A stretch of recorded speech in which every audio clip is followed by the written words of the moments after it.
Welcome in, everybody. What's going on? It is the Honolulu's podcast show, whatever you want to call us.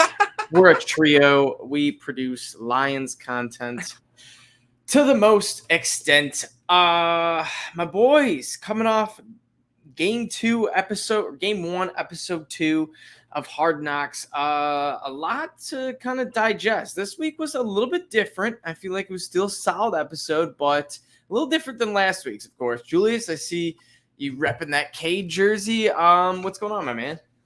Yes, sir. Repping the OK number 2. It's going to be a classic one of these days. Future legendary player.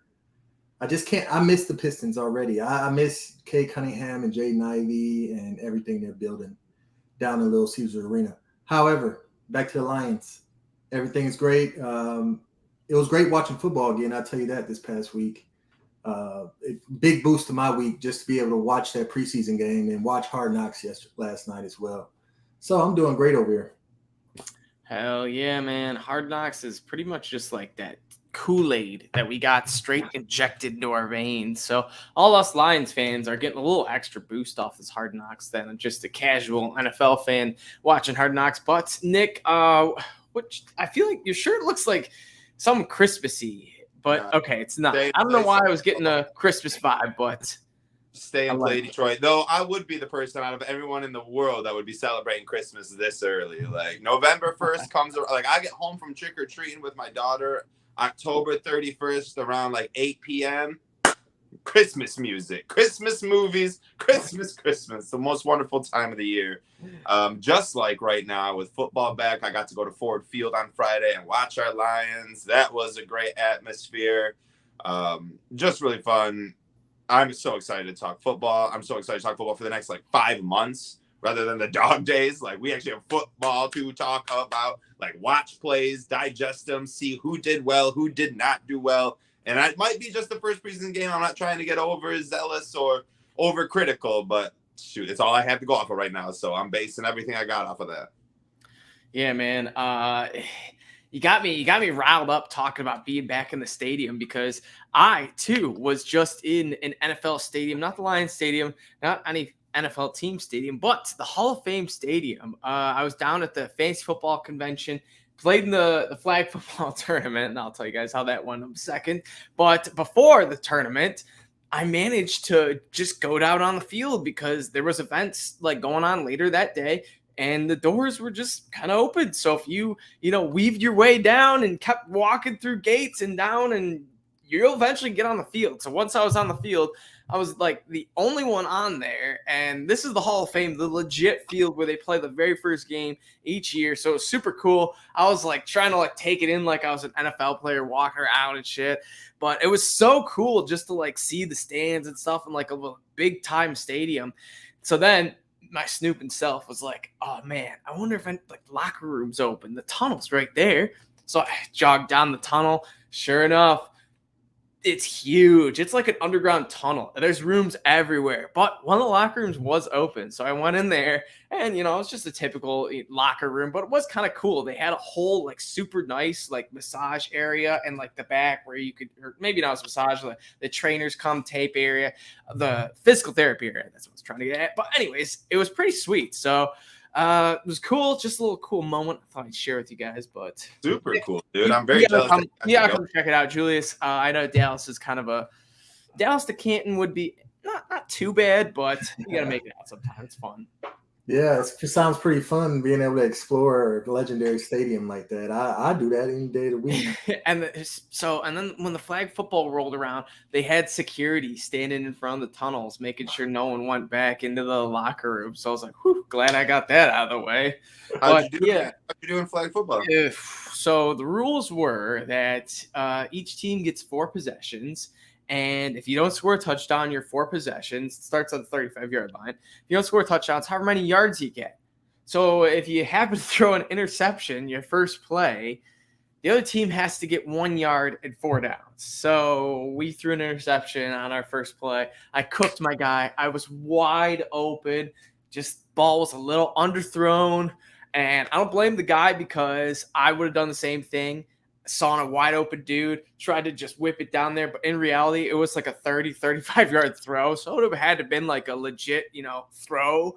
And it was just short, and the dude picked it off, and they threw a 1-yard pass, and we were out in the first round. So damn. But what that does is it lights a fire under your ass for next year. I'll be there next year. We're getting ready for next year. I can throw a ball 45. I can throw a ball over a mountain. I'll get it to you. Though. All right, let's go, baby. Back to Lions though. Although there wasn't a whole lot of Lions news, we had a couple injuries, I guess. Kabinda, he's kind of been ruled likely out for the full preseason. That's what I've been hearing from the beat reporters.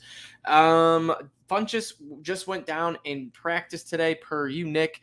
Was it just shoulder and you say leg or? No. Shoulder, arm. Not per me either. Per who did I see it from? I don't remember. Jeremy Reisner, I think, had it out first, or that's the one I saw. Okay, yeah. Per him, shoulder arm injury, looked bad, was writhing in pain, I guess, and helped off the field, walked off the field. Obviously, didn't get carded because of arm shoulder, but it doesn't look good. I don't know what it could be. That stinks. And he played solid. He's had a solid camp, had that touchdown. And ironically, we had just cut Nolan Given, tight end, and Garrett Griffin, tight end, who a lot of us thought maybe he would, Griffin would be the guy making the roster, being the backup behind Hockenson, but he was one of the first out. So I truly think Funchess had this, tight end 3 spot locked down. But this injury could change things. So hopefully he's, it's just a little scare and he's fine. But you never know. And Devin Funchess really was. I don't want to underestimate how good he was. 4 catches in Friday's preseason game, 3 first downs, 1 touchdown, second most catches on the team. He was absolutely carving out a spot for himself on this roster. And when we signed him, I said there was 0. I think I even said there was less than 0% chance he makes that roster, and he was proving me wrong. And he may still they may still put him on the right. He looks. And even if he's bad shoulder injury, something ending this season, at least Brad Holmes, wow, nice call right there. Putting him Funchess was a wide receiver, folks. He had only played tight end in college, maybe a couple times in his early career, but just that move shows that you got a smart GM. So I love it. But other than that, news was kind of bleak, so we can move on to Hard Knocks, which is what you all have been waiting for. Boys, I'll just shoot it to you fast. Out of 10, give me your out of 10. And was it better or worse than last week's? Julius, you up first. Out of 10, what did we give him Hard Knocks episode 2? And better or worse, or we'll say the same as last week? All right, I start off. I think I gave last week 10, if I was mistaken. I was a huge fan. And it's hard to live up to that first episode excitement. Aiden Hutchinson doing Billie Jean, Jamal Williams' speech. It's just hard to live up to that. Not to say I wasn't entertained yesterday, but I'm gonna have to give it a 7 out of 10. Because it's just hard to live up to that first episode. I mean, I was entertained this episode, but it seems like they went more focused on. Not really more focused, but they did a lot of little individual little stories, and not all of them hitting the same way for me. Even though I was still glued to the screen for 45 minutes. So I give it a 7 out of 10. Definitely, if my highlights were Amon-Ra St. Brown and his dad, I like that, and the whole dynamic with Malcolm Rodriguez at linebacker, which we can go deeper into later. Oh, we'll get into Rodrigo. Don't worry, Julie. That is a big that's starting to become a big thing in my head as a Lions fan, as a Lions follower, analyst, talker. I'm starting to notice this Malcolm Rodriguez thing, and I'm wondering if it's something good or something not good. But 7 out of 10. I was entertained. I like it. Nick, we getting? Do we hear 7.1? Can I get a 7.1? I'll give it. What I give last week's 10 out of 10. I'll give this week's 10 out of 10, and I'll give every goddamn Hard Knocks episode that will preview the Detroit Lions a solid 10 out of 10. I actually think I gave it 11 last week. Now I think about it, and this one gets 11 as well. What was wrong with this, boys? No, we didn't get Billie Jean dancing. We get the Jamal Williams speeches, but we got in-game play. We got to see Deuce whip on DeAndre Swift and coach him and see Swift learn how to not learn because he does, but see Swift take that coaching in stride. We know the the heart. We know the gut wrenches, the gut punches that we take as Lions fans. We got to see that right up close and personal inside the locker room. Dan Campbell did not mince words after either. You know, he doesn't want to be turds, but this is it for some people. You cannot fuck games up like we did. I don't care if it's preseason game 1 or week 18 in the regular season. It can't happen, especially this early in a season that we have a lot of hype for. So it doesn't matter. I liked everything that I saw. I liked the practice area. I liked the Rodrigo. I liked everything was great except for the very first thing of the episode. Does anyone remember what that was? The whole Detroit segment? What the frick was that? And the Lions, they keep on trying. I was like, dude, cut this freaking music. And then it goes into Ragnow fishing with the old-timey Detroit. Yeah. That was sweet. That first bit of getting, I was like, dude, this is you know they got to do that because that's literally how the rest of the country. It is. I get Detroit that. And the Lions. That's how they see us. And they're like, poor little Detroit trying to arise from the edge. Right? So I didn't like that, but 11 out of 10. Yeah, I agree with you both. I forget what I said last episode, but I think it was like just as good, but in a different way. And by that, I agree with you, Nick. The like behind the scenes, you know, just hearing the linebackers getting scolded, then Swift, you know, during the game, Deuce Staley like telling him, you know, like showing him what to do, and then Swift like getting the touchdown and showing like, no man, trust me, I'm a superstar. And Deuce is like, damn it, he is a superstar. And just some of that, which we'll get into in a bit. But I loved all the behind the scenes. I'm just so thrilled. And also, boys, hopefully Hard Knocks just keeps improving because this week we got 51 minutes, improved from like the 41 last week. So we're getting close to the hour. I'd like to see a full 60. HBO, if you're listening, I want to see a full 60 minutes. We'll watch every 60 minute. I don't even care if you want to put a commercial or an ad at the end. I'll watch it too. What's up with this ad of Cliff Kingsbury watching film with no words for 60 seconds, or DeAndre Hopkins standing on a balance ball for 60 seconds? They're trying to make it so interesting, though. They're this goes back to what you said, Adam, like, about what's he Detroit, doing? About the way they did the Detroit dig in the beginning of episode 2. They could have been more authentic than that. I agree with that, Nick. Like, they could have been something more realer than just, poor Detroit and rising on, you know, the same old stuff. And they try to make themselves seem abstract with the whole in-season Arizona Cardinals. Cliff Kingsbury sitting at a damn film computer flipping a remote control like he's Bill Walsh in his 1977. So cool, dude. If you're not a football fan, right, but you're like, okay, so like, you know, Shelby's watching the Hard Knocks with me, right? She don't care about football. She'll watch Hard Knocks as the Lions, but she gets through the end of it and then she sees this ad for in-game season. Do you think any non-football fan would be like, I'm watching that, dude? That looks so freaking intense. Did you see Cliff? Yeah. He clicked that remote like 7 times and didn't blink more than 6. That's crazy. What are we doing, Hard Knocks? Lazy editing. I don't like it, but I do love that Hard Knocks is Detroit. Yeah, I agree. So let's just break it down. Start out with the beginning. Aiden Hutchinson, what'd you guys think of the handshake that he did with Charles Harris? And do you think it was basic? Do you think it was creative? Do you think it was, you know, could have been better? Give me some thoughts on the little high five, the little arm smash. Damn, I missed out. Did you say Nick? Are you going to me right now? Yeah. You threw that to me. I don't know anything about handshakes, so I don't know. It looks pretty. It looks complicated to me. I don't know what I'm looking at. You just love the chemistry, you know. Anything just with the teammates, you like it. So yes, I love that. I love that. Like Aiden's getting. He belongs, and Charles Harris is probably our leader on our defensive line right now. So that is great in my opinion. That those two are working on their handshake. Absolutely. And the 2-minute drill, that was the next thing that happened. That was pretty impressive. And it went from a Chark first down to a Josh Reynolds, like nice 20-yard gain to a Amon-Ra touchdown. So, Julius, when you first watched this, were you just like, nice, there we go? Like, was this some encouraging or was this kind of just, you know, practice stuff? It's encouraging to see, you know what I'm saying? Because last year training camp, I remember when the offense was looking weaker than the defense. Now I'm seeing these things, though, and I'm worrying about the defense. Like, it's great to see Aiden Hutchinson is a stud, like we all hoped and prayed he would be, and he I mean, I'm pretty sure he's going to be good, but everywhere else is questionable right now. And the more I see our offense dominate, it scares me. It scares me about our defense. We can't have two great things at the same time in Detroit. Okay, there's going to be a backlash. I don't really know how this episode's about to go. I might just be jumping around via Hard Knocks in the game, actually.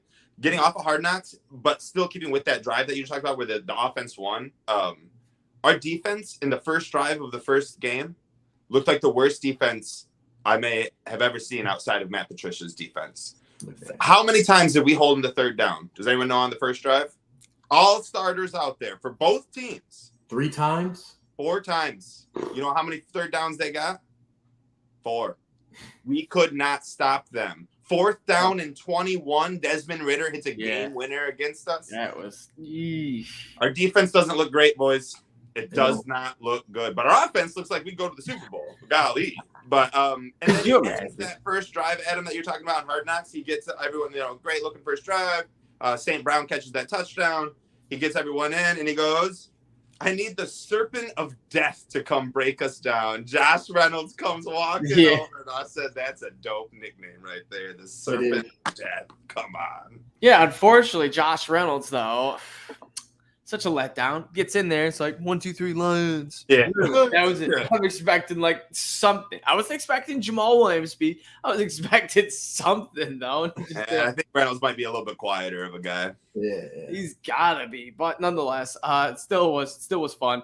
And then we get into the linebacker room, which was kind of interesting. So, Julius, I'm gonna ask you this first. Do you really believe in the whole I've had a 5-year vet, in this locker room say he's never seen anything that Rodriguez has done, Mr. 6th round rookie, and all of you need to work better. Do you really believe that, Lions linebackers have been this bad, or is this just a little bit of like a scare tactic saying like, hey, don't sit back and think a rookie's not going to take your job, because he could? No, I believe that our linebackers have been that bad, and it's backed up by proven evidence. Just go watch any game in the last 3 or 4 seasons from Lions linebackers, going all the way back to when Jared Davis first trip through Detroit, and up until now. Jared Davis, Derek Barnes, Alex Anzalone, who we haven't saw, but we saw last year. We pretty much know who he is. And now you got this Malcolm Rodriguez. I mean, he might very well be our best linebacker. This is the realest thing I ever saw on that episode, was Kelvin Benjamin telling all of them to watch this rookie 6th rounder because he about to take y'all job, and there's nothing he can do to prevent it because they won't execute. It's rough. It looks rough. I hope Malcolm Rodriguez is the next coming to Zach Thomas, 4.52 running Zach Thomas, and Derek Barnes start to pick up off of that. And Alex Anzalone has one of the best seasons of his career. I hope. Yeah, one could hope. He looked good though. He that one play they showed, that one clip, was pretty impressive. He did read the gap, read the play, fill the gap perfectly. So, Nick, you got any comments on any of this linebacker talk? Tell me when to stop, because I might run our show a little long. Rodrigo underlined 17 times, bro. Never had a nickname. Never had been called Rodrigo. First day, AG tags him with it. Now his uncles are calling it. Now everyone calls him it. Hilarious. Hank Fraley, the offensive line coach, says 44 is all over the place. Dan Campbell says we're buying stock in 44. Kelvin Shep, the linebacker coach, he's a fucking rookie. And that's when you heard him, dude. He was screaming like so much. He was losing his voice, and he was calling out Jared Davis, Sean Dion Hamilton, fucking Chris Board, anyone who wants to be in that linebacking crew. There's a play going around on Twitter right now. I don't remember who put it out. On my apologies, whoever did. Just one play is Jared Davis and Malcolm and Rodrigo. Right, they're the only 2 linebackers because that's what we play. Jared Davis and Malcolm go after the quarterback. Jared Davis flies and doesn't know what he's doing. Rodrigo comes back, gets the quarterback. Right, so it all happens like this, and Rodrigo's the one that makes the play. It's embarrassing for Jared Davis. It is extremely embarrassing for Jared Davis. However, all this, Rodrigo is always smiling. There is a reason that he's playing well because he's having so much fun right now. And that's such a big thing. He's not scared about his job. He's not scared that he's a 6th-round pick. He's taking coaching advice and saying, I'm going to go earn my spot no matter what happens. Unbelievable. I think I had one more thing. Oh, yeah. Okay. So they say, had a coach that has been with Detroit for 5 years. So someone in this organization has been here since Matt Patricia got hired. Okay. Says he's the best linebacker he's ever seen play for the Detroit Lions. As compared to Jamie Collins and Jared Davis and I don't know any other linebackers for the last 5 years from the Detroit Lions because none of them are memorable. I can't even talk. I'm getting so frustrated. What and okay, so Rodriguez is it's a backhanded compliment. It really is because and here's another one. Rodrigo, 6th-round pick, great draft pick, right? Great draft pick so far from Brad Holmes.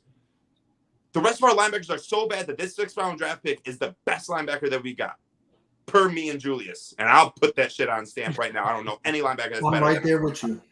So, the hell were we doing with Nakobe Dean in the 2nd round and we got Josh Paschal? I know. Okay, Nakobe Dean has been lighting it up just as well as Jordan Davis with the Eagles right now. And we passed on him for Josh Paschal, who hopefully is a stud.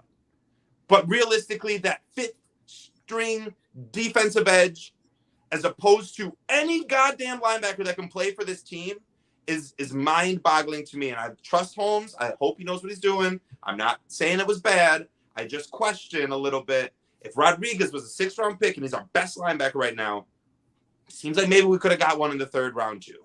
Just seems like that. I think so. Yeah, I agree.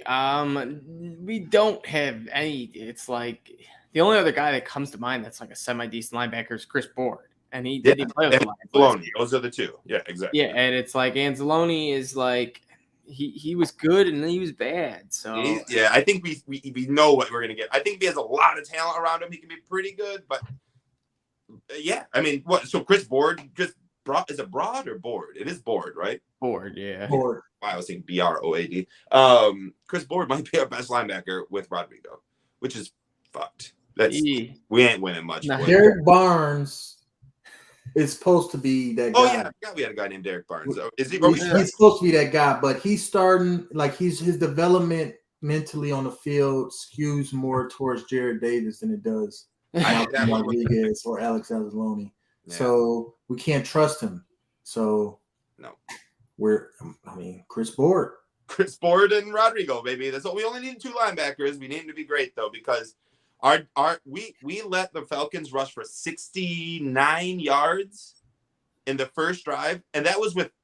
Tell me their names, Adam. You're more fantasy than I am right now. Quadre Olison and Tyler Algier. Algie? What the fuck? Like, who are these guys? And they rushed for 69 yards on us.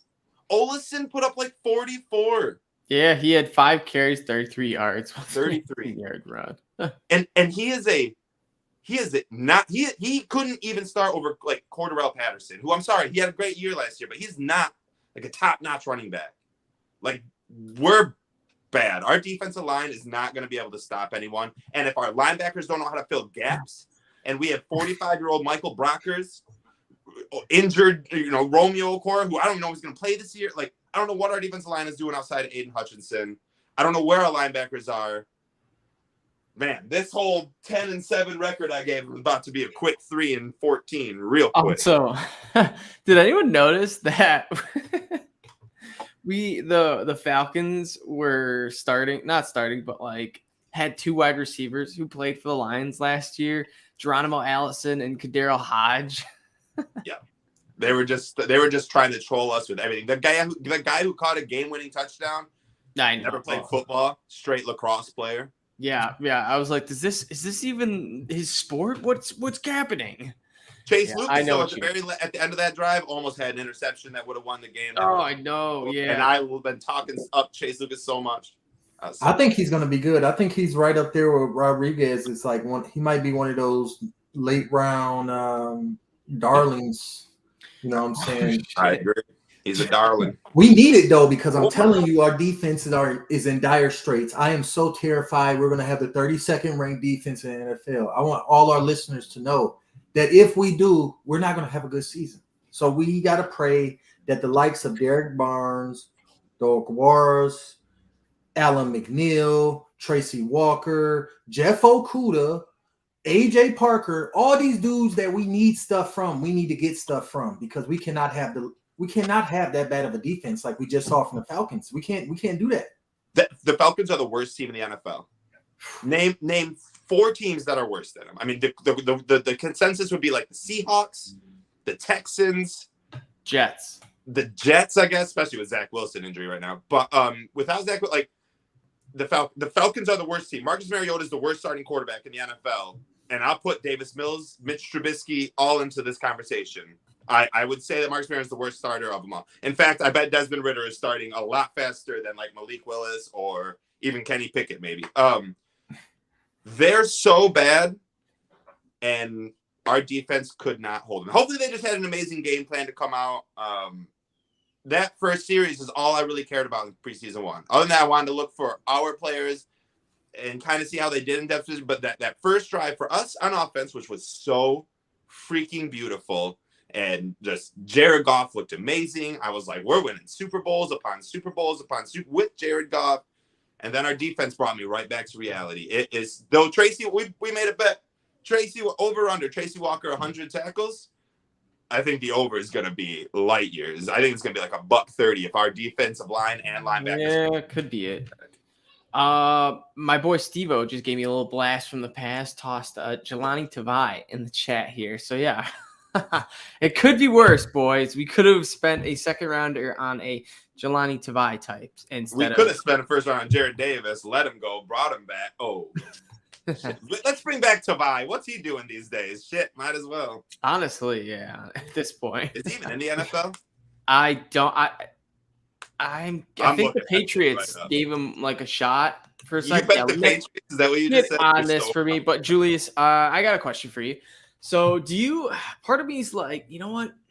As much as this like loss sucks and was so Lions-esque of just like Boyle fumbling the ball, dropping Chase Lucas, dropping the game-winning interception, getting them to 4th down, a nice pressure blitz, Ritter rolls out, has to throw on the run, and then boom, touchdown. So do you are you happy that it happened in this first preseason game as opposed to like week 5 when we're playing, not the Bears, but the Vikings, someone important midway through the season? Or are you happy we know, all right, this cannot happen ever again? See, I take what happens in preseason with very little grain of salt, because especially at the end of these games, some of these players they about to have a normal job like me in the next day. You know what I'm saying? So seeing that happen now, of course, I don't want that to happen in week 5. I don't want that to happen in week 1 or week 17. That the way that ended, that was a SOL ending in the regular season. We'd be pissed, talking ish. We'd be looking at the refs. We'd be looking at our horrible defense that we just talked about being afraid of having. It's like a nightmare. So, but in the preseason, though, it's kind of blocked out. I just try not to get into the results, the game results of the preseason. Really, I don't. All that matters to me is that none of our key players get injured. And I see some kind of spark from young players like I did from Malcolm Rodriguez and Chase Lucas. And Aiden Hutchinson. I love to see that. That's it. I'm walking away from everything else. That ending, David Blau. We got a backup quarterback question we could throw in there. You know what I'm saying? Is Blau or Boyle, or can we rely on either of them? I could rely on Blau maybe a little more than Boyle. Boyle might have a bigger arm, but he's erratic. I swear I could probably play quarterback better than Tim Boyle. David Blau is competent, but he has a limit because just some players have a limits. So just hope Jared Goff don't get hurt unless we sign some backup or draft somebody. You know what I'm saying? But did you see the article that was floating around? Lions looking to trade for Mason Rudolph. Yeah, I hope not. I give away a like, future 7th round pick for Mason Rudolph. That's it. Like basically what it was. Yeah, and that's basically what it was. And it was there in the article. They're cutting Boyle and Blau, bringing in Mason, and he's going to be the number 2 quarterback. I like that actually. Only Hollywood freaking Hard Knocks would end an episode and have me thinking, you know, I kind of like Tim Boyle. And he goes, fucking dimer. He says after he hits that right to punches, he goes, that's a dimer. And I was like, ew, Boyle, I like you. And then Blau goes and does that big thing. They have the big story on him about his wife running in last year's Olympics. And then all of a sudden Blau comes on the field and you hear that eerie HBO, you know, it's just like, oh shit, here comes some bad news. And he drops it and he's all pissed, and they show him in the locker room staying there after everyone. They show Campbell like, this is your job. You can't make mistakes right now. And it goes right to Blau. Like, that poor dude, we're watching this guy lose his job right in front of us, and it's sad a little bit. But only Hard Knocks would make me go, yeah, get rid of Blau, give me Boyle. That's never been, like, for 3 years, I've never once said, I've always said Boyle needs to get off our team. The guy threw 15 picks in one season. And you know what he did, Nick? He threw an interception. Of course he did. That's what he does. That's literally what he does. He came out of college with 1 touchdown and 15 picks. I don't know how he's we're going to lose. If Jared Goff goes down, our offense goes down. I'm sorry to say. Yes. And our offense, well, I mean, oh God, I don't know. Maybe our offense is going to be pretty good this year. Honestly, if DJ Shark stays healthy and St. Brown stays and our offensive line stays healthy, like, and Swift stays healthy and Hawkinson stays healthy, if all these guys stay healthy, we could have a top 10 offense and a bottom 5 defense. Just that would be hilarious. Per usual. Just like we've done with 12 years with Matthew Stafford. Let's keep it going, because that's what we do. It's just what we do. No, that's not what we do. It is what we do, but I don't want it to be what we are going to do, you know? Yeah, I agree. If our defense is top anything but bottom 10, if they bottom 15 or better, Lions going to playoffs. You mean, so if they're inside the top 20 of defenses is what you're saying? Yes. Yeah. The Lions going to playoffs. I agree with that. And we have the schedule to have that kind of defense. And we saw Aaron Glenn go up there and go, you know, I can't remember who he was talking to. You went to Rutgers, then you went to Ohio State. How many games did you lose at OSU? 1. You knew when you got out of that bed, you were winning that game. He goes to someone else. You won the Natty, whatever, 2018, whatever. How many games you lose? 1. He said, you knew when you woke up, you were winning the game. And the guy says, we knew it. We wouldn't think we were winning that game. We knew we were winning that game. And that's what AG's like, we got to get that back. We got to get that back. And then we go out and lose game 1. I don't care if it's preseason. Yeah. I don't care if it's Desmond Ridder. I don't care if it's David Blau. I don't care if it's Jared Bernhardt. We just lost fucking game 1. And everyone's like, but don't you remember, guys? Don't you remember when the Lions won 4 preseason games? We want to lose these games. Fuck off. I'm sorry, dude. I need to see wins, dude. Yeah. Dan Campbell gave us 3 wins last year, including 3 preseason games. I want to win. I don't care if it's preseason or not. I need to see the team win a freaking game before I get into the freaking regular season. And if we do lose, let's lose a lot of them. Because if we do lose a lot of them, we're getting CJ Stroud or Bryce Young. And one of those 2 guys with our pieces takes us. What are we talking? We're talking about our offense could be top 10. We need defense. I don't give a fuck about either of those quarterbacks. Honestly, I want that dude from Alabama or Ohio State. Who's the number? Who's the edge from? Will Anderson. Thank you. Anderson. Exactly. I think that's his name. That sounds right. Yeah. It sounds right. I'm gonna go with it. Adam's right. That's who I want. Keep stacking our defense. Man, Julius can go play quarterback for us. Just as long as our defense allows 0 points, we're great. Listen, if golf sucks and we still stuck with Boyle and Blau, give me a call. I'm down in Texas. I fly to Detroit. I could still throw. Listening right now. I will throw a crispy 25-yard out route to Amon-Ra St. Brown. I promise I will. Now, they might figure me out at the Pace Football Expo. I know that for sure. We should have Adam out there at receiver. It sounds like he's cooking honestly, man. Honestly.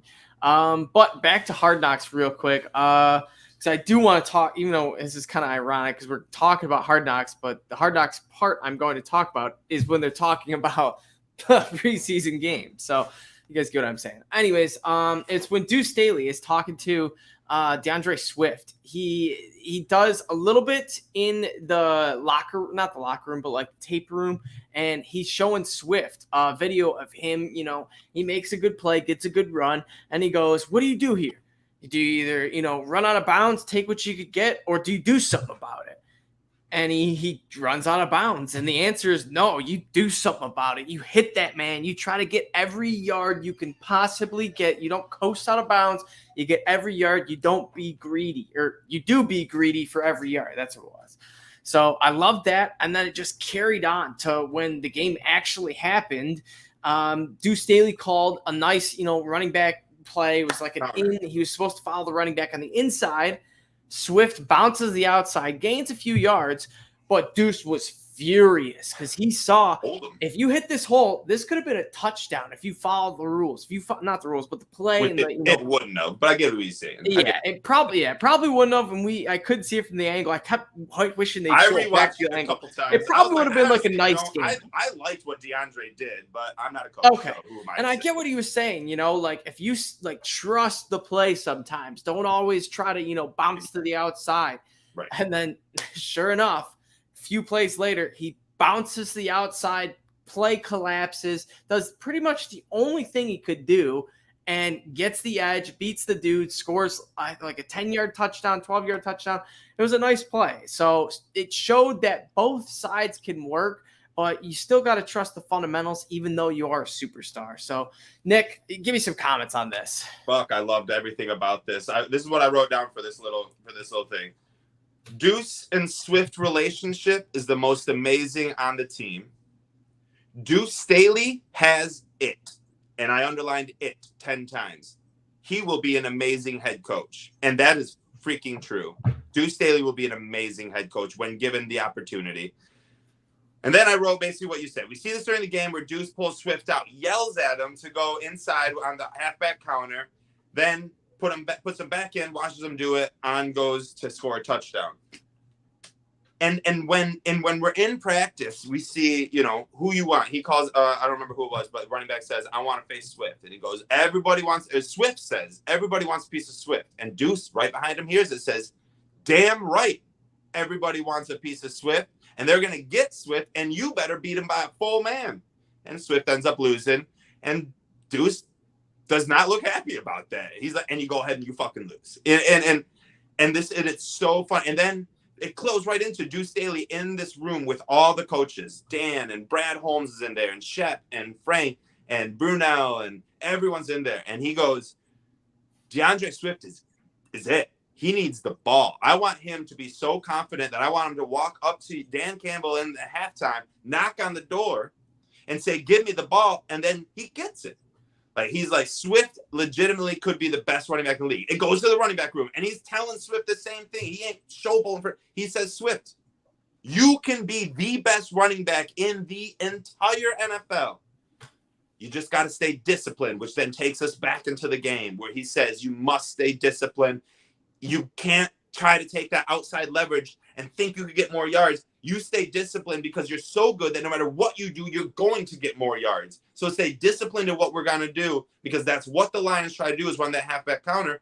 And this whole coaching, and that was like a freaking Marvel movie where it started here, got brought back up here, one more time, cameoed here, and then finished it. It was amazing, the cycle and the story of just those two, right? Jamal Williams got his little fun joke at the end, but this wasn't a Jamal Williams episode. This was a Deuce and Swift episode, and I was all here for it. Probably my favorite interaction throughout the entire episode was just Deuce and Swift, until Big V and Jamal Williams at the very end, where he nailed this great joke, and we might get to that towards the end, but it was hilarious. Julius, any thoughts? With Deuce Staley and DeAndre Swift, it took me a while there were some things I liked, but there were some things I was like, I hope this works, because I think it's more based off DeAndre Swift's reaction to it all. He still seemed kind of reserved in the whole, and my hope is that Swift is just taking it in very down to earth, like the way he is. He seemed to be on a connection with Deuce Staley, and You could tell in the game when he was getting at him about running inside instead of pushing it out. They looked back at the film. DeAndre Swift noticed it as well and agreed with what he was saying, and then went back in the game and did what and corrected. So that's good to see. And you don't always need to see a player's emotions come out when the coaches might be trying to, arouse them. Yeah. They can. It's very much possible Deuce Staley is the perfect coach for DeAndre Swift, and all that energy is being built inside and is setting him up to have a monster season, which I am hoping, and I know everybody else is. I mean, we all know that's what we need. 2,000 scrimmage yards. He's going for that 1,000. That's what it could happen. 1,000 rushing in, receiving. And see, Don Burr on YouTube just commented, Swift looks unmotivated at times. Some people might think that because it ain't like Jamal Williams. You could see the energy when you give him the ball. DeAndre Swift is more like lightning in the bottle. Just out of nowhere. Other than that, he's quiet. He doesn't really make things. But we've seen DeAndre Swift do things. So that to me lets me know that he's interested in being great. Yeah, I agree with that. Well, you know who is a lightning in a bottle? That's Amon-Ra St. Brown, and he's our lightning in a bottle. And I bring him up because he was also pretty much one of the other focal points of this episode. Him and his dad, they talked about just how Amon-Ra, grew up. I love the story of when if he was in grade school, high school, whatever it was, some kid caught 200 balls. So it was like the best player on the team caught 200 balls each day. And so what does Amon-Ra's dad do? He goes, we're catching 202 each day. So Amon-Ra St. Brown has caught 202 balls every single day since he's been, I don't know, it was like grade school. Damon, do you guys remember? Was it grade school? Like 11 years old, yeah. Okay, so yeah, he's been, a workout warrior ever since. I can imagine him and Hutchinson are just, in the weight room, in the, workout room for just hours, pushing each other. Maybe they're not even talking. It's just like that one little mental, walk past each other. Like, yeah, we're in the zone, So hopefully it's something like that if they have any, workout chemistry. But Amon-Ra, the first thing that made my mouth drop, and probably your guys' too, was did you guys realize how much of a value, I don't know what you're getting to, Nick, but we'll get to it, how much of a value we got on him when he listed off these like random ass dudes? And for those of you who have forgotten, I'll list off the studs: Jamar Chase, Jalen Waddle, Devonta Smith, pretty much the only three that I would say I would want over him. Then you got Kadarius Toney, has done anything. Rashad Bateman, maybe. Elijah Moore, all right. Rondale Moore, not much. Dwayne Eskridge, don't even remember him. Tutu Atwell, is he even rostered still? Trace Marshall, don't know the guy. Josh Parmel, never heard of him. Dynami Brown, don't know him. Amari Rodgers, just know him because Aaron Rodgers, took him or wanted him. He was a Packers dude. Nico Collins, shout out to my Michigan man. Anthony Schwartz, some super fast dude that could have been something in fantasy. And my boy, Dez Fitzpatrick, a guy I played football with, was drafted before Amon-Ra St. Brown. So absolutely ludicrous how he fell into the Lions' lap. But boy, oh boy, am I thrilled he did. So, Nick, I'm going to throw the ball to you. Give me a little breakdown. Get my trusty notes out here. My glasses on. ASB is my man crush. I'm going to start calling him MC ASB. Man crush, Amon-Ra St. Brown. Did you see his fucking abs and his body and how swole this guy? I mean, woo! I mean, I like women, but dang, ASB might be right up there. He might be rivaling my wife now. That guy is a freaking god. He's a sun guy. Cut, man. Did you see his just abs and when he was Yes, I saw him. I paused my screen a little bit, couple minutes. Never mind. So ASB is ASB is my favorite Detroit line on the team now. Like there is no ifs, ands, or buts about it. I don't care about Aiden. I don't care about Goff. I don't care about Swift, Ragnow, Sewell, anyone as much as I care about ASB. In fact, I might be drafting him first round in every fantasy league this year because this guy don't stop. He looked good in the first drive. He looked good in that drive we saw in Hard Knocks. He looks great catching the ball. He looked great last year. Dude, he is so freaking good. He is so freaking good. 202 balls. We love to see that. John Brown, his dad. I love that he called out KD. He said, KD, when was the last time you did it? I don't remember what he said. A leg up or calf raise. Calf raise. That was the funny. Dude, can you imagine just being a Kevin Durant? Turns on HBO to watch Hard Knocks because, I mean, just everyone in the world does that too. And just all of a sudden, yeah, you're just catching shade out from John Brown. 2-time Mr. Universe, ultimate lifter. Dude, one of my favorite stories before Kwame St. Brown was ever drafted, before ASB was even a starter in college. I watched his 30 for 30 on this family.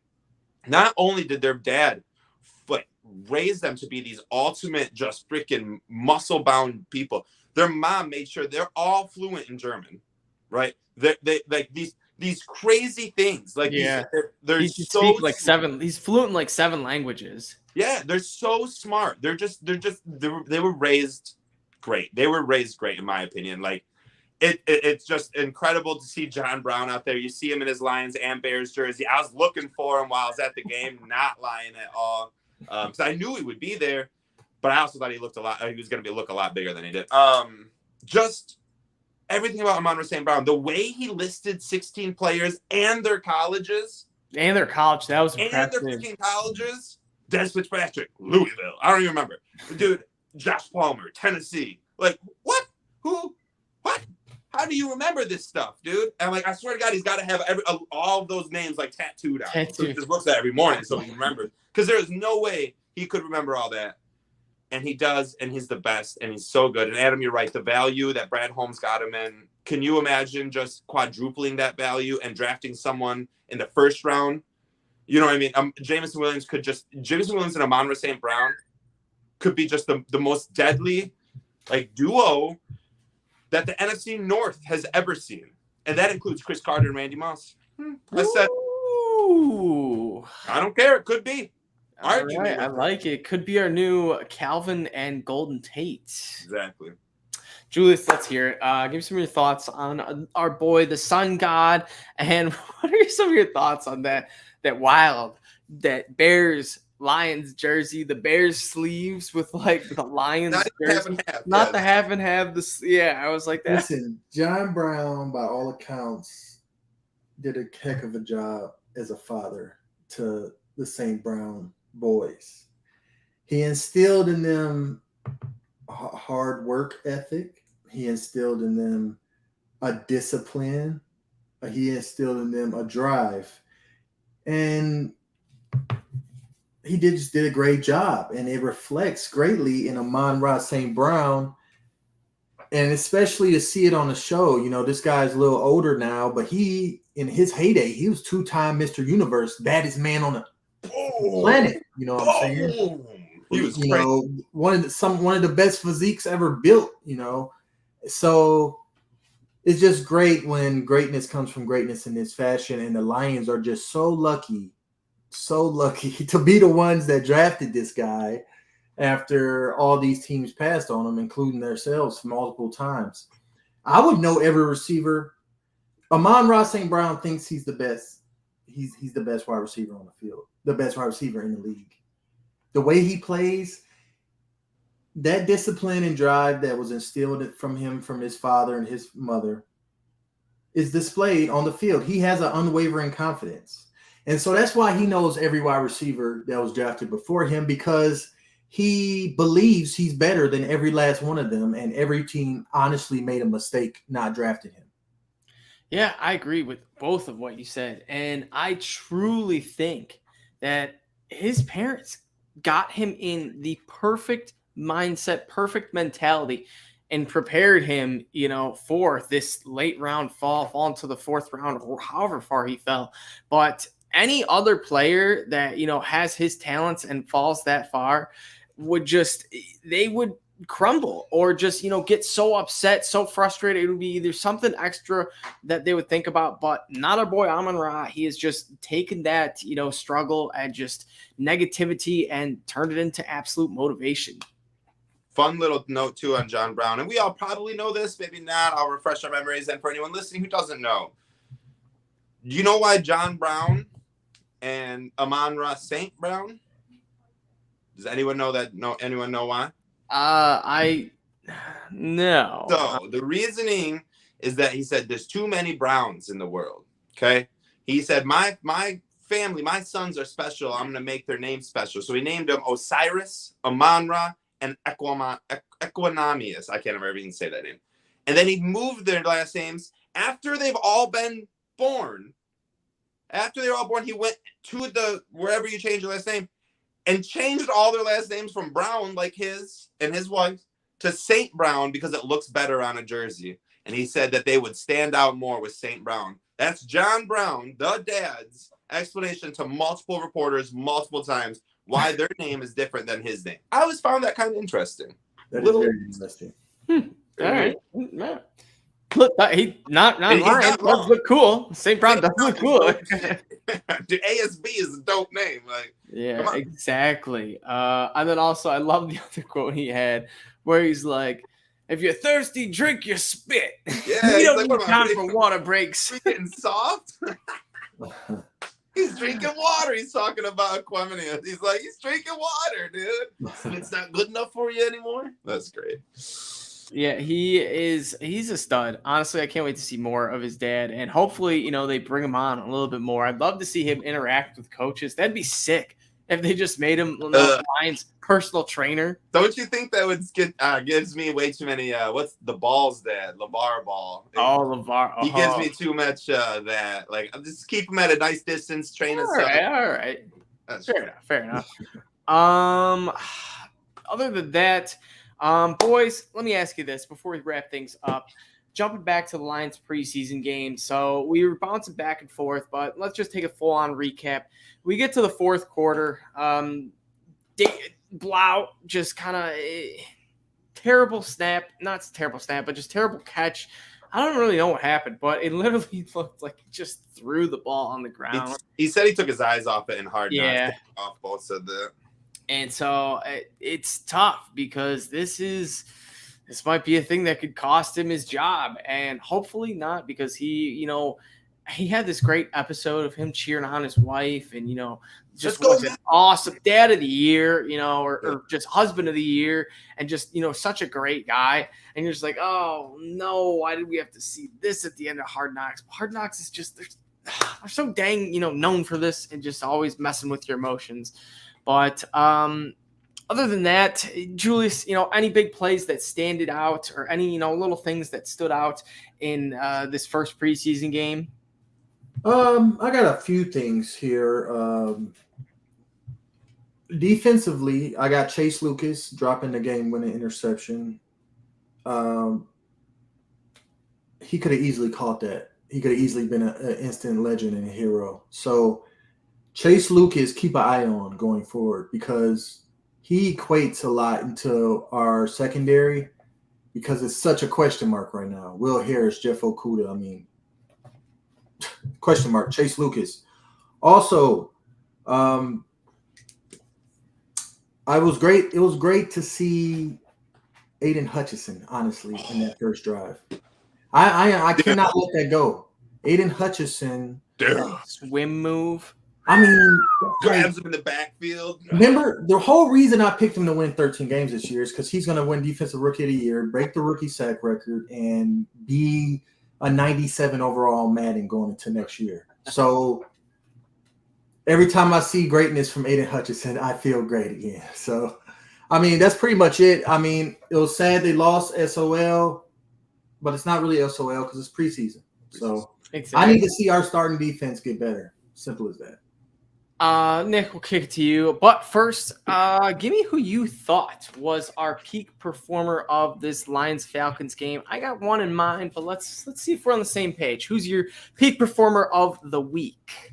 So I have a peak performer of the game, and I have a peak performer of Hard Knocks. Oh, all right. I also have 3 more notes, just quick notes I want to bring about Hard Knocks, and I'll circle all in on one.